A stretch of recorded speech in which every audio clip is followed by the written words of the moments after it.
बिस्मिल्लाहिर्रहमानिर्रहीम। आज की बात में आज हम साइंस के मुतल्लिक बात करेंगे और उस साइंस का हमारी ज़िंदगी से किस तरह ताल्लुक़ है, उसकी एक छोटी सी मिसाल है, चाहूँगा कि आपसे शेयर करूँ।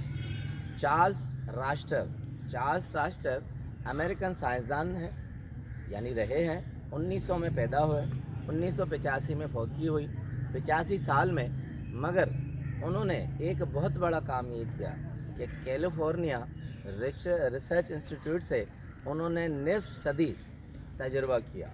50 साल उस इदारे में उसने ज़िलज़िले की पैमाइश और उसकी ताकत को नापा और वो उसने दुनिया में मुतारिफ़ करवाया कि ज़िलज़िला कितनी शिद्दत का होता है और उसमें ताकत कितनी होती है। 50 साल के बाद वो इस नतीजे पर पहुँचे कि ज़िलज़िले की जितनी भी शिद्दत है उससे आदमी लड़ नहीं सकता। और आखिरकार दुनिया में रास्टर स्केल के नाम से ये चीज़ वजूद में आई और दुनिया ने जाना कि रिचर्ड रास्टर ने ज़िलज़िले की ताकत और पैमाइश को नापने के लिए ये तजर्बा किया।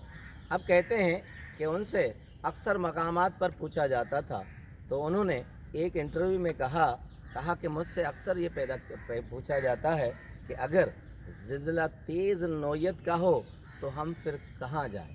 तो उसके लिए उसने कहा कि मैं ये कहता हूँ कि अगर आप कैलिफोर्निया के लिए पूछ रहे हैं तो कैलिफोर्निया के लिए ये जवाब है कि कहीं भी नहीं। उन्होंने कहा कि अमेरिका की 48 स्टेट्स हैं, 48 रियासतें हैं, कोई ऐसी रियासत नहीं कि जहां आप भाग सकें। अब उनसे कहा गया कि आपने निस्फ सदी इतना तजुर्बा किया है, कोई और रियासतें ऐसी होंगी जहां ज़िलज़िले की शिद्दत कम होगी। तो उसने कहा बड़ी हैरानगी की बात यह है कि ये हमारा फ्लोरिडा है, मगर उसके बाद टेक्सास और दूसरे एक दो ऐसे शहर हैं, रियासतें हैं जहां ज़िलज़िले की शिद्दत कम होती है मगर तूफ़ान की शिद्दत ज़्यादा आ जाती है। अब कहते हैं कि अगर मैं आपसे ये कहूँ कि यहाँ से भागकर आप दूसरी जगह चले जाएं, टेक्सास में चले जाएं, तो इसका मतलब ये है कि एक आफत से निकलकर आप दूसरी आफत में चले जाएंगे। अब इसका खूबसूरत कंक्लूजन है जो मौलाना वहीदुद्दीन खान साहब ने खुदा और इंसान किताब में दिया है। कहा कि इंसान कभी भी शुक्र नहीं करता, इंसान पैदाइशी तौर पर इस्तराबी कैफियत में है, वो बेकरार होता है, वो एक जगह से दूसरी जगह जाकर अपने आप को आजमाता है मगर कुदरत के फंदों में फंस जाता है। वो कभी भी मुतमईन नहीं होता, वो एक जगह से निकलकर दूसरी जगह जाता है मगर दूसरी आफत में मुब्तला हो जाता है। इसके लिए छोटी सी एग्जांपल फिर एक खूबसूरत कोटेशन के साथ क्लाइमेक्स करूँगा कि एक जंगल में शेर था, अब मुर्गी का एक बच्चा था। मुर्गी कहीं दूर जानी थी तो शेर को कहा, आप जंगल के बादशाह हैं, पूरी रियासत आपकी है, आपको कोई नहीं कर सकता, मेरे इस मुर्गी के बच्चे को आप हिफाजत से रखें, मैं कुछ दिन के बाद आऊँगा। शेर ने कहा ठीक है। अब शेर ने उसका बच्चा रखा मगर कुछ दिनों के बाद बहुत खूनख्वार चील आई और उसने मुर्गी के बच्चे को दबाया और ऊपर ले गई। शेर बहुत ही चीखा, धाड़ा, मगर चूँकि आसमान की बुलंदी तक उसकी रसाई नहीं थी, वो चील उस मुर्गी के बच्चे को ले गई।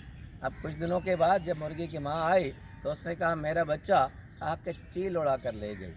तो उस मुर्गी ने कहा कि आप ज़मीन के बादशाह हैं, जंगल के बादशाह हैं, आपसे कैसे उसने चुरा लिया और उसे ले गई। तो शेर ने खूबसूरत जवाब दिया कि मैं ज़मीन का बादशाह हूँ, आसमान पर मेरा इख्तियार नहीं है। अब वासिफ अली वासिफ साहब की एक खूबसूरत कोटेशन है, कहते हैं कि अगर घर की छत गिर जाए तो आप तेज़ दौड़ें, अगर आसमान गिर जाए तो आप रुक जाएं, क्योंकि जहां आफत कुदरती आती है वहां आदमी कुछ भी नहीं कर सकता। ये ज़िलज़िले, ये तूफ़ान जहां भी आते हैं, आदमी की मसलहत ये है कि वो आदमी रुक जाए और उन आफात का मुकाबला नहीं कर सकता तो खामोश हो जाए। हमारे ऊपर इतनी ज़्यादा बुराइयां आती हैं, बीमारियां आती हैं, हम उनसे लड़ते हैं मगर ये नहीं समझते कि ये कुदरती आफत है, कुदरत की तरफ से आई है, हमें सब्र करना है, शुक्र करना है। आपका बहुत बहुत शुक्रिया।